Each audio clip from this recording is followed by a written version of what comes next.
Welcome to another week of SportsBeat KC, the Kansas City Star's daily sports podcast. It's Monday, August 24th. We're inching closer to football season, and I'm Blair Kirkhoff. Today, we'll hear the news conference calls of Patrick Mahomes and Andy Reid from Sunday. Might even throw in a little Nick Keiser there at the end. He thought what I had was the best line of the day. Among the highlights from Mahomes and Reid were observations from practice in front of fans for the first time this year. In a normal year, the Chiefs would have just completed their second preseason game and would have broken camp in St. Joseph last week. It likely would have been a record-setting attendance year at Missouri Western, with the Chiefs coming off the Super Bowl victory. I've always said that for the fans, there's no better experience than watching the team at training camp. You're closer to the players, you get to watch the team develop, you can hang around afterwards for autographs, and after the $5 parking charge, it's free. But that wasn't available this year because of the COVID-19 pandemic. Instead, the team has been working out at its practice facility at Arrowhead as mandated by the NFL. On Saturday, the team opened practice to 2,000 fans. They were spread out around the stadium, and you'll hear what Mahomes and Reid had to say about some not wearing masks and the overall atmosphere. Next Saturday, another practice will take place at Arrowhead before fans. So this time, there'll be about 5,000 in attendance. The Chiefs open on September 10th against the Houston Texans, and the team has announced about 17,000 fans will be allowed into Arrowhead Stadium. Some teams, like the Patriots, aren't opening their gates to fans at all. The Chiefs have placed their number at about 20% capacity. So here we go with Mahomes and Reid on that and other topics, and we'll finish up with a good line from reserve tight end Nick Keiser. Morning, Pat. I was curious with Andy Reid. You largely treat training camp as a laboratory to try out new things, throwing motions, concepts, and whatnot. And I just was wondering if you could elaborate on that process. Is it something where you talk pre with coach, okay, I'm going to try this today, or is it something where Andy says, okay, you have free reign to kind of try whatever you want, and we'll see how it turns out?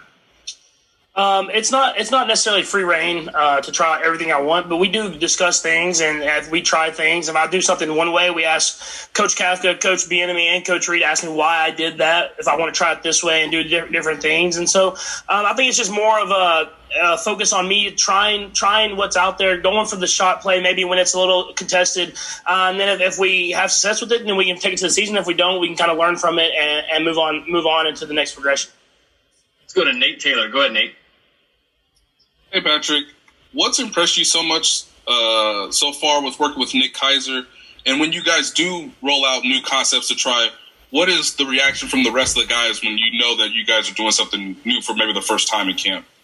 Yeah, with Keiser, I think what's impressed me the most is just the way he's able to correct things and do things the right way the next time, and then have success with some of the different stuff that he's learned from Travis and some of those guys from last year.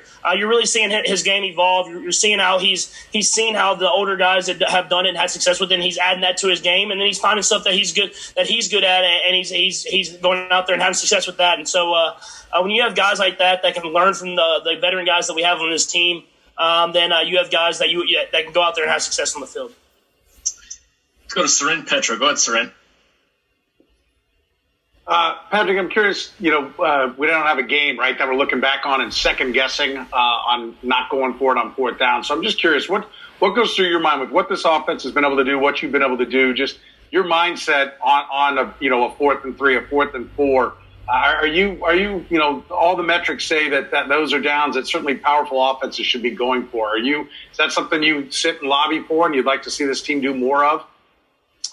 Yeah, I mean, I want to go for it every time, no matter what situation it is. No, it's a thing where I trust the coaching staff. I know that we have a great coaching staff. We have a great analytic department. We have everything that know when and where we should go for it. And Coach Reid has a good feel for the game, which I think is the biggest thing on it. He has a feel for the situation, how the offense, defense, special teams are playing, and he usually puts us in the right position that if we're going for it, we're in a good spot, that if it doesn't work out, the defense come out and get a stop, or if it does work out, we can continue to move forward and have success. Let's go to Adam Teicher. Go ahead, Adam. Hey, Pat, I have a question about Travis Kelce. Everybody sees him doing his own reality dating show or drinking beer at the Final Four or whatever and sees that side of him. But you're his teammate. You've seen the football side of him. Tell me a story or two that sort of illustrates maybe how serious he is about football and how important this is to him. Yeah, I think his understanding of coverages and how he runs routes is special. I think that's what's the best thing about his game. I mean, obviously he's physically gifted. He's a mismatch for guys on the field, linebacker, safeties, no matter corners, whoever it is. But the way he's able to run routes versus coverages and adjust his routes to be right in the right spot at the right time is special. It's something that helps me out a ton. And you see it, I think, when the playoff game last year when he ran an out route and then kind of brought it back in, and I threw it to him. And it's stuff that not everybody understands, but I think it's just him thinking like a quarterback and understanding the whole concept of the play and getting other people open and getting himself open when he needs to get open. Let's go to Steve Walls. Go ahead, Steve. Hey, what's up, Patrick? How you doing? Hey, we'll be talking to D-Rob today, and I'd like to know from you, what exactly does he bring to this offense? And also, he probably could have signed with, any other team in the offseason, right? But he chose to come back with you guys. A lot of times, from the outside looking in, people don't exactly understand how much of the tight-knit group friendship that you have away from the stadium. How much did you guys talk this offseason, and did you have to convince him to come back at all? Yeah, I think the like you said, it's a group friendship and the receiving room, the quarterbacks, the whole offense. And so it wasn't that I tried to convince him to stay. I mean, he made that decision. He wanted to be a part of this. He wanted to be a part of this team. But I think it was more of me wanting him to do what's best for him and his family. And I think he thought what's best for him was being here with us, being a part of this culture, being a part of this team and this community. And like you said, I mean, he's a guy that can be a number one receiver in several different places. And he understands his role in this offense. When he gets in, you see he makes plays when his opportunity is called. And it's nice to have a guy that's on the same page as me. And you see all those scrambles, all those different stuff. He's always on the same page as I am. And he's someone that works extremely hard. He blocks for other guys. And he's someone that's a special player in that room that I'm glad it's on our team. Let's go to Darren Smith. Go ahead, Darren.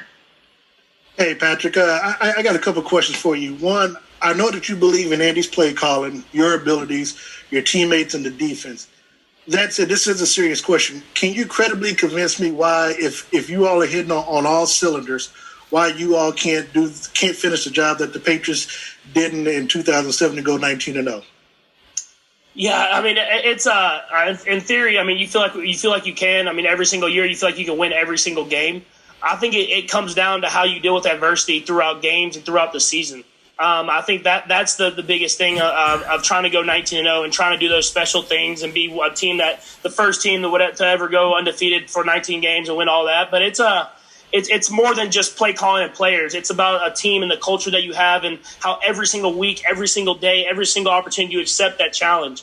And I feel like that's where it gets lost at. I mean, our goal is to take it one game at a time, one day at a time, one play at a time. And we're going to try to do that every single day and hopefully put ourselves in chances to win every single opportunity that we get.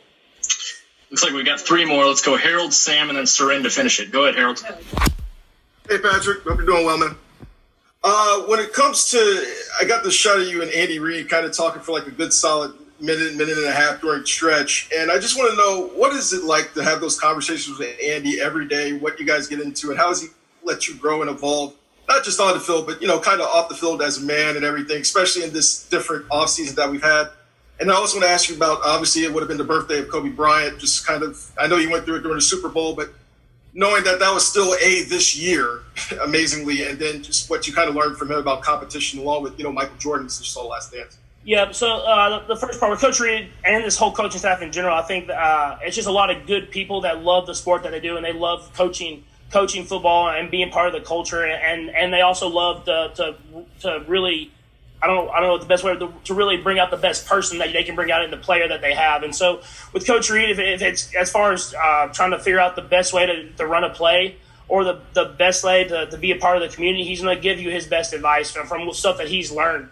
And I think when you have someone that you trust that is going to do that for not only just the betterment of themselves, but the betterment of the people that they're talking to, then you can trust that their words mean more and that they are in the best interest of you. And then with Kobe and it being his birthday, obviously the player on the court, the mentality that he had, Mamba mentality of attacking every single day, attacking every single rep, treating practice like it's game day, treating film session like it's game day. But also you saw after his career the way he treated his family and the way he brought up everyone around him. I think that's just the mentality you have to have in everything. Every single thing you do is that you're going to attack every single opportunity you have to be a person and a player with the greatest amount of effort to be the best you can. Let's go to Sam. Go ahead, Sam. Hey, Patrick. Hope all's well. You've talked about just how much you enjoy the game, but for this specific part of the year, for training camp, what is it you enjoy about this process? I think the biggest thing I enjoy is the challenge of every single day. I think when you're in training camp, it's not you're not getting the looks that you might expect. You're not getting the perfect look for the perfect play where you get to throw it to this guy and we've schemed it up perfectly for this. It's a challenge every single day. And then when you have a defense coordinator like Spags, he's trying out different stuff. He's trying out different looks, and it's making it challenging for the offense. And so for me, it's about going out there every single day, having your highs, having your lows, and having to grind through and try to figure out the best way to be better the next day. Let's go to Sarin for the last one. Go ahead, Sarin. Patrick, yesterday you got a chance to have the fans out around you, and I know you guys feed off that. I mean, we've seen how excited you get in moments and kind of looking up at the fans and everything. But since you guys have been so isolated, was there kind of a whoa moment, like maybe not fear, right? I don't think you walked out there afraid, but just kind of how different it was. And there's been conversation back and forth about fans wearing or not wearing masks. You guys have taken such precautions. And it seems like, we see guys walk in every time and you're even asking guys, hey, can I take the mask off? It's obvious that it's a very strict protocol around there. Did seeing some of the fans who had taken the mask off, did that kind of, bother you because it's so ingrained in what you're doing? Well, yeah, the first part of it, I think, with having the fans there, I think it kind of gave you another energy.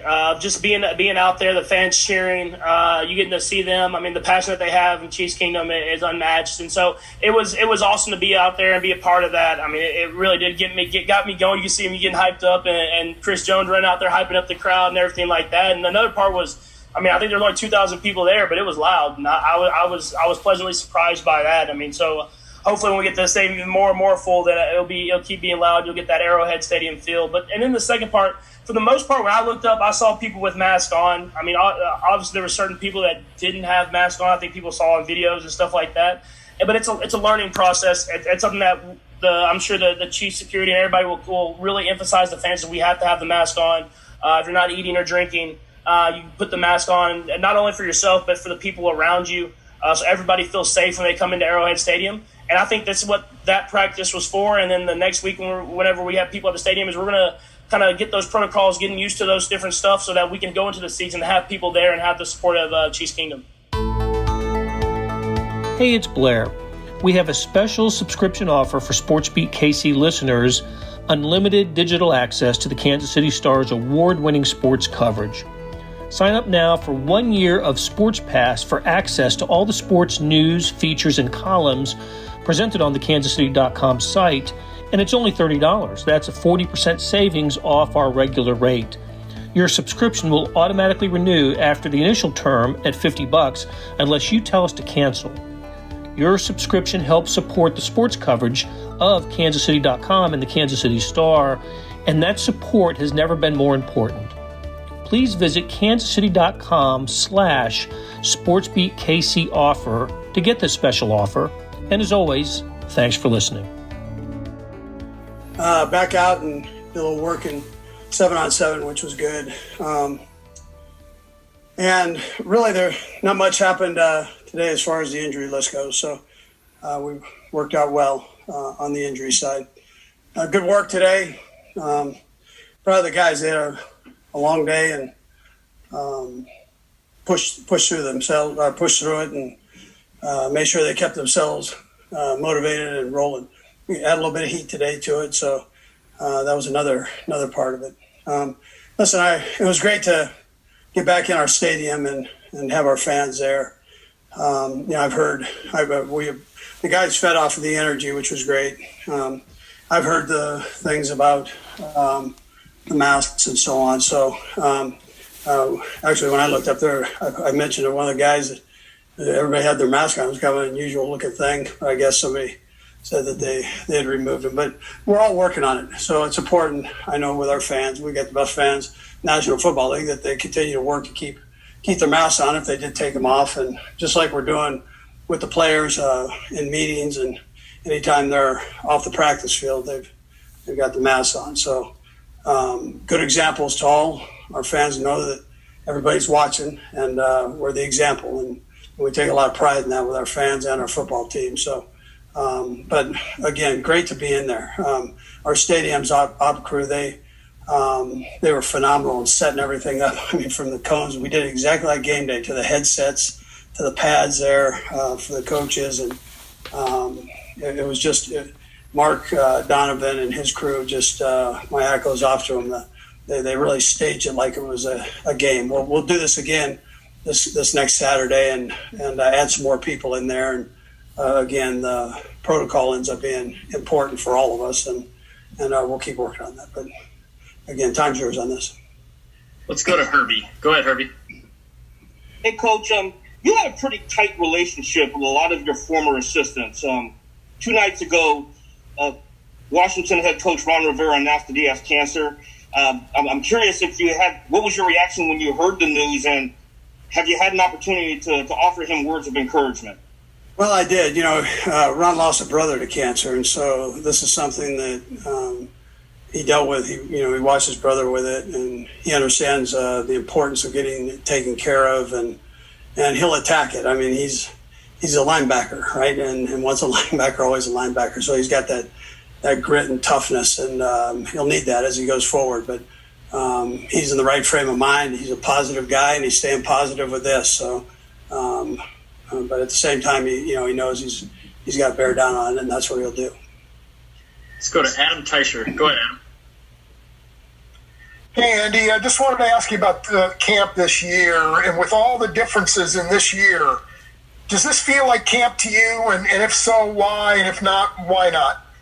Well, initially, Adam, it didn't because we were here, and it was just an unusual situation. But after today, I think if you ask the guys if it felt like camp, they'd probably tell you, yeah. I mean, all that other stuff kind of wore off, and about a week ago, and the guys were in the grind of it, and no more of a grind than they had today. And I was proud of them for battling through it. Let's go to Pete Sweeney. Go ahead, Pete. Morning, Coach. Was wondering about Darrell Williams and how you've liked how he's come back from the injury. And secondly, is there a certain aspect of his built-in relationship with Clyde that can maybe make these guys an effective 1-2 punch? Yeah, well, I joke the Michigan guys and the LSU guys. I mean, we've got a whole lot of both. And LSU, from the Badger to the 2 running backs, I mean, it's we've got a good amount of players from there. But it's great football tradition that they're bringing in, and they're like family. So if you play at LSU, there's a certain fraternity that and pride that goes with that you become part of. So, yes, Darrell helps them out. They've got a great relationship. And they push each other at the same time, which might be the most important thing. Go to Sarin Petra. Go ahead, Sarin. Coach, there's apparently a wave of positive tests that went through the NFL from one testing center. I'm assuming, obviously, was that you guys were practicing. That's not the center you guys use. But do you have any input as to, which centers you do use? And do you have a protocol if something like that would happen, as far as okay, we immediately shut down practice, we delay practice? Is there something set for you guys if something like that did occur?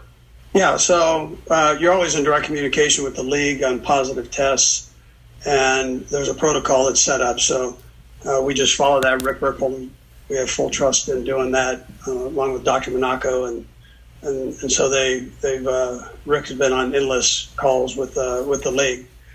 Things happen, so I think we all know that. And listen, this isn't the perfect situation, but everybody's working through it.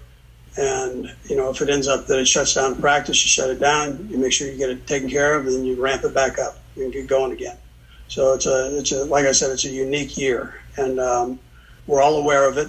We trust the protocol. We understand there are going to be some mistakes potentially with the testing. These people are busting their tail for us, and all the different units that are reading these tests and giving us the outcome to it. And sometimes things happen. So, but that's what it is, and we roll. Let's go to Nate Taylor. Go ahead, Nate. Hey, Andy.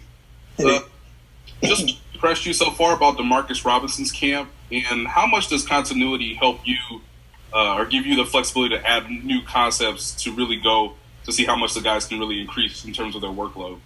Yeah, well, that receiver course, close group, they challenge each other, but they're very good friends on top of that. I'm a big fan of Demarcus Robinson. I've said that before. Demarcus could be a starter anywhere in the National Football League, and that's the way we look at him. So he's in the rotation, and they go. We try to keep ourselves in a position where we potentially can throw fastballs at you with a rotation, and we're lucky enough to have the guys right now to be able to do that. So that's how we go. But I think everybody's got the utmost respect for D-Rob. He knows every position. He knows it from every personnel group. And the quarterback, most of all, has trust in him, which becomes probably the most important. We've got time for a couple more guys. Let's go Darren and then Harold. Go ahead, Darren. Coach, good morning to you. How you doing? My question for you is, your work ethic. Most of your starters returning and are returning, and of course you drafted class. What does Andy Reid at like 2, 3 o'clock in the morning when you're either at home or when you're in the office? How do you come up with new plays or design new plays that we haven't seen yet, or do you kind of go back to plays that you did in the Super Bowl 40s and 50s and put your remix on it? Yeah, so I don't think any of the coaches really turn it off. I love doing what I'm doing. So whatever time I get up and I go, and I'm excited to have the opportunity to do it. And I guess when I'm not excited, that's probably when I get out. So if they don't kick me out before that, so that's kind of how I roll with it. But I'm blessed to have the guys around me that I do coaching wise, starting with Eric Bieniemy and Greg Lewis and Mike Kafka, Joe Blameyer, Tom Mel, Corey Matei. I mean, all these guys. The thing that gets neglected is the creativity in the run game that we have with Corey and Andy Heck working this thing. I mean, it's phenomenal. And you put Dylan in the mix here, working guys out of the backfield, being able to come up with new things there. And I mean, everybody has an input, and it's unique that way. And so I'm just happy to be a part of that. And the energy is great, and I like that. I like creativity, and I like energy, and you put those two together, normally you can come up with some pretty good stuff. Let's go to Harold for the last one. Go ahead, Harold. Hey, Andy. I caught a moment with you and Patrick earlier today. You spent almost a good minute just talking to each other while you were stretching. I'm just curious when it comes to you and Patrick, with a guy like Mahomes who's just so immersed into everything, growing each and every day. How do you teach a player that wants to grow each and every day and just try to fill his brain up, because his brain seems to be endless with the capacity of learning more about football? And then my other question is just simply, with veterans for backups, how fortunate are you guys to have those type of veteran experiences like DeMarcus and a couple of those guys as backups? Yeah, well, we'll need all the backups. I mean, you know that, how the season goes, long season, and everybody plays. If you can rotate guys, it keeps everybody fresh and keeps the speed of the game up. Which is great. Brett's done a great job with that, bringing people in and creating this competition, which if you're going to be a good football team, you got to have that. And we're blessed to have that. And then with Pat, listen, he's always wanted to learn. And then he also has ideas. So, and I try to keep the communication line open with him. And he does the same thing from his end, along with the other quarterbacks.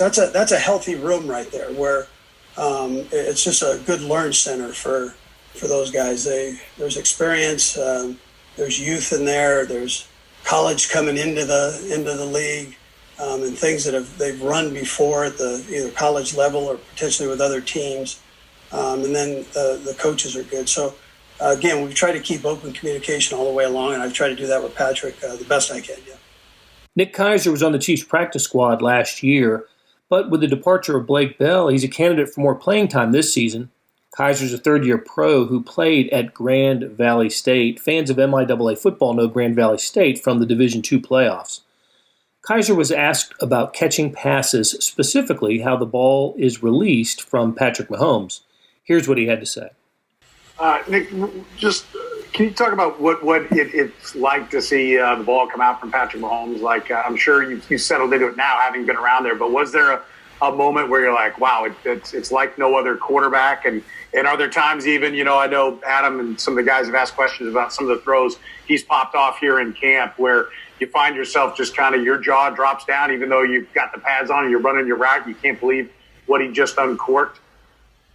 Yeah, well, when the ball leaves his hand, there's little sparks and little rainbows around it every time and it's pretty crazy. I'm kidding, but no, he does an amazing job of putting it in a good spot, and obviously he makes throws that you wouldn't think are possible. So it's pretty cool to be on the receiving end of that, and then just doing my part of getting in the right spot for him. And he helps obviously make my job a little easier by putting him in some small windows. But that'll do it for today. Thanks to our production staff of Derek Donovan, Randy Mason, Beth Welch, Jeff Rosen, Chris Pickett, and Savannah Smith.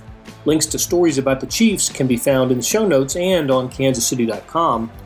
Earlier in the episode, you heard me talk about the Sports Pass offer. It still stands and still a good one, $30 for a year's worth of sports coverage, and that includes Sports Extra that comes with the e-edition.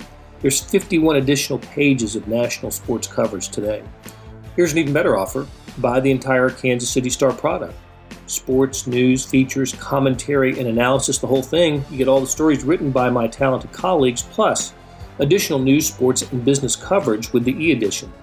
The details can be found at account.kansascity.com/subscribe. That's account.kansascity.com/subscribe. And whether it's the Sports Pass or the full subscription, you're getting and supporting the best sports and news coverage in Kansas City and helping us produce programs like SportsBeat KC. Thanks for listening, and we'll be back on Tuesday with another episode.